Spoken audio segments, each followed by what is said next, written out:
The big question we all want to know is, what's Squirrel? Who's Squirrel? Yeah, so Squirrel is me. I actually got the name when I was a child growing up. My father had a small residential company, which he actually still has to this day in the Quad Cities here. And I was very, very young, and we were on a job site, and I was probably at the time 15 or 16. And there was two trees side by side, and I was getting tired toward the end of the day, and I did not want to have to go down to the ground and go right back up another tree. So I was looking across, and I seen this long flat branch going out toward the other tree. And so I loosened up my safety line, slacked it up, and I ran out that branch, and I jumped into the other tree and grabbed a hold of it, strapped myself in, pulled my safety line, and then went on through the other tree and started working on it. And everybody always said that I flew like a darn squirrel. A flying squirrel. So from then on, everybody was calling me Squirrel, and it stuck with me my entire life. And so I am Squirrel. I am Squirrel's Tree Care. I've been doing this professionally since I was about 13. And I live and breathe arboriculture. I love the business. What is it about the business that you love so much? What is it about trees? So, I think that it was just more or less bred into me, watching my dad do it my entire life. And I had a passion for watching my dad work. And so I, enjoyed watching him work, and I always wanted to be like him. So when I grew up into it, I just wanted to understand trees and what I could do to fix them, save them, plant them, all of that. And it just became my niche. So it's more than just picking them up when they fall down. Yeah, to absolutely. You. Yeah, absolutely. We do everything from planting to pruning to removals to disaster relief. We really do it all. We have, through the years, really, I guess, I started out as a subcontract climber before I started my own business. And I used to go around and I'd climb for different companies all over the country, mainly in Iowa, Wisconsin, and Illinois. And I would learn different techniques from each company. And, the one cool thing that I learned was I actually was working for a gentleman out of Bettendorf, Iowa here, who owns Urban Tree Care. He's a good friend of mine. I was actually the best man at my wedding. And he taught me that there's actually a such thing called arboriculture, which is actually, about the health and the well-being of the tree and how to, properly care for them. And that was a side of tree care that I had never seen before. So he taught me what it was like to be an arborist. And that was when I really got the love and passion for it. And I started getting into, fixing trees, doing corrective pruning and whatnot. But then as the time went on, everybody came to me for the more difficult stuff. And then next thing you know, that was pretty much what I was known for in the Quad Cities was high-risk removals and disaster. So when did Squirrel's Tree Care become an actual business? What year was that? 2009. Okay. But it does, like you said, it's kind of turned into this, Yeah. when there's a natural disaster, there's a derecho. Yes. We know who we're going to call for an interview Yeah, at WQAD. It really has exactly. kind of turned into that a little bit. Yes, yeah, and it's worked out great. Sometimes I always joke with my wife and I tell her, man, I'd just love to go prune a crabapple. It's so much easier. But I enjoy the challenges of the disaster and of storm damage and having to figure out because these trees and stuff, when you get compromised wood and structures and you put those together, you got to be very careful on what you do. And so the challenge of that has really, really turned into kind of my passion. I love to be able to figure it out and not cause any further damage to people's property. And, obviously, it's nice to be able to come in and save the day for somebody when they're at their lowest. Yeah, it's a dangerous job, but Yes. I think that you're absolutely right. You hit the nail on the head that it really makes you feel good when you're able to help someone. Especially a lot of us, we shouldn't be removing trees. If a tree falls in my backyard, I'm the last person who should be picking it up, right? Sure, Bringing it to my front exactly. yard. Yeah, it's very important. I always tell my employees as I'm training them and stuff, the worst thing you can do in the tree industry is get comfortable in what you're doing, because when you get comfortable, you kind of just take it as an everyday, day-to-day. You're doing the same thing over and over, and that's when mistakes can be had and people can get hurt. And you got to really respect the equipment. You got to respect the trees, because it all can end in a moment's notice. When did it go from we're a tree care service, we remove trees in the Quad Cities area, into we're going to go and help the victims of Hurricane Ida, and we're going to drive hundreds, thousands of miles away to help people in another part of the country? So I've always done disaster relief work in this area because, we get hit with our tornadoes and our straight line winds and stuff like that. Nothing on the scale that I've ever seen in like Hurricane Ida or down in Fultondale, Alabama, for the tornado when we were down there. But the turning point for us was last year after I bought Megatron. I had a truck that was capable to go cross country and carry all the supplies and stuff that we needed to be able to do it. And the gentleman who I had purchased Megatron from, had currently been doing it, and a few other people that I had met in the industry. And so I got together with a group of people and started traveling the country with them when the disasters hit. Had you seen other Megatrons before and you're like, I need one of these? So it's actually very funny. I followed a gentleman on social media for almost a year who actually had Megatron before I did. And I always told my wife, I said, I'm going to get a truck like that. I want that truck. I need it. And what'd she say? She's like, well, how much is it? And then when I told her, it was like, oh, yeah, I don't think so. No, she was really supportive of it. But, at the time, we were just sitting there thinking about it. And the dollar amount that you put on those trucks, I mean, those trucks start somewhere around, 400,000 and go up over $1 million. So it really just, depends on what you're looking to get. But anyways, that particular truck I was always just fascinated with. The name Megatron stuck in my head. Oh, yeah. And I thought it was really, really cool. And then seeing its capabilities and what it could do with picking trees over top of houses, off of houses, not having to have a climber up in the air where it's unsafe, putting them in harm's way. It was just really cool. And I myself, I've been a competitive and contract climber pretty much my entire life. I actually climbed professionally for the first time at 13.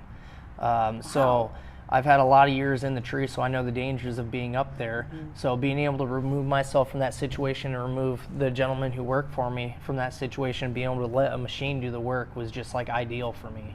It's really elevated the services you can provide, Yes. but also the service, the community service that you do, right? Yeah, absolutely. So the great thing about, going with a knuckle boom like Megatron is it cuts down on your risk, your bodily injuries. People aren't picking up heavy stuff and carrying them around because the crane's literally grabbing a tree from the backyard and setting it in the front yard where another truck's picking it up and taking it out of there. So your employees aren't as fatigued at the end of the day. Nobody's getting hurt rolling ankles in a yard or hurting their backs picking up logs. But then also we're able to do our jobs almost 60% faster with that truck.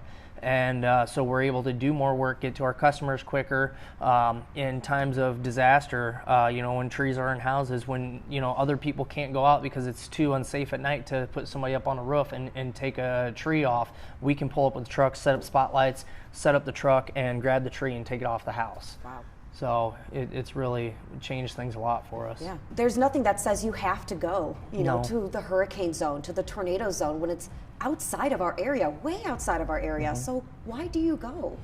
Well, so like the trucks that we have and the equipment that we have are all very expensive, and a lot of these places that get hit with these disasters, they don't have the bigger companies that have that kind of equipment. And a lot of times they're down there and they're out for months and months with no power, no food, no water. And so us to be able to go in there and help them get their lives back to normal as fast as possible is why we do it. Because there's a very limited quantity of good people in this world these days. And I know that if it was my grandmother without water or food or shelter for 3 months, I would want somebody to come in and help her. It's not about hoarding the equipment and the necessities that we have of our own to ourselves. It's about giving them to those who need them more at the time. And you usually give those services for free. Yeah, occasionally we do. So what we do is we bill insurance companies if people have insurance. But if it's an elderly woman that don't have any insurance and maybe she's widowed or something like that and has no means of doing it, there's no reason for us to take money from her. So we come in there and we do it for them free of charge. That's great. Yeah. That's great. What else do you want me to know about squirrels? What's the future? Is there going to be a Megatron 2? So I'm actually kind of, moving in a different direction these days. The craning and rigging and everything is kind of my niche, and the disaster relief I enjoy. But I'm going to go into more of a crane service, and I'm actually going to look into purchasing a second unit in the future here. And my plan is to be able to go around and help other tree companies provide better for their customers with this machine. So that's kind of my future goal, is to be able to not just help individuals and homeowners or business owners, but I want to be able to help the people in my industry, the other tree companies, be able to benefit from it too. I already currently work for a couple of different companies in Quad Cities. About 5 of them right now will call me, and I'll bring in the truck and help them get their jobs done quicker and help their customers out. And I found that I like it because, number one, I'm able to come in there and use this, just amazing piece of equipment to make their lives easier. But then also, it also gives them a little bit of hey, we could be doing this better. We could be, bringing ourselves up to a different level or a different standard. And I feel that that's the way that the industry is going to change, is by people stepping in and helping others get better. Yeah, well said. Let's talk about August 10th, 2020. A derecho sweeps through the Quad Cities area. What were your thoughts when you saw the destruction that happened on that day? Well, so I was actually in a tree that day when the storm came in. Like literally in a tree? I was in a tree. Squirrel. Yes. Yep. Was in a tree. Yep. And I could see these dark clouds back behind me coming from the west, and I'm looking at them and I'm like, that does not look good. And my guys are like, what's wrong? And I was like, look at your radars. And they started looking at it. And just then at that moment, I got a call from a buddy of mine in Des Moines. And he's like, man, we just got hit by this huge storm. We need you to bring your crews to Des Moines. And I looked at my radar and I said, that's not happening. He goes, what do you mean? I said, it's coming right for us. And so I hurried up. We got the tree down to the point where it was safe, so it didn't cause any damage to this homeowner.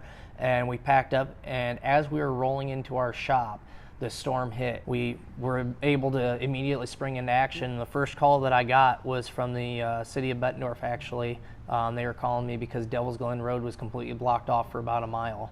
And that was our first task on hand. Was we went out and we cleared a mile of Devil's Glen, took all the trees off of the road so that emergency vehicles could get through. Within the first 12 hours of the storm, we had over 137 calls, I think is what it was. And so by the end of the third day after the derecho, we were already booked until spring. So, oh my goodness, and this was a summer storm. Yes. So spring of 2021, yep. Months later. Yep. Wow. April 17th of 2021 was our official day that we were booking work again. So it was pretty wild. Let's talk about this spot, Mississippi Valley Fairgrounds, where you removed a bunch of trees. Yeah, I believe the overall total from the derecho was 11 trees that ended up getting damaged that we had to service and do work to or remove. The shelter that we're sitting in right here actually had 2 maple trees that the tops were completely busted off of them over top of this building that we had to remove. There's a couple more in the side yard over here, a locust and another maple. So yeah, this place got hammered pretty good, but luckily Sean Loader here, he's a good gentleman to deal with, and we've worked with him for the last few years. And he's stayed pretty well on top of the trees out here, having us come out and service them and take care of them annually. So he didn't get the worst of what he could have.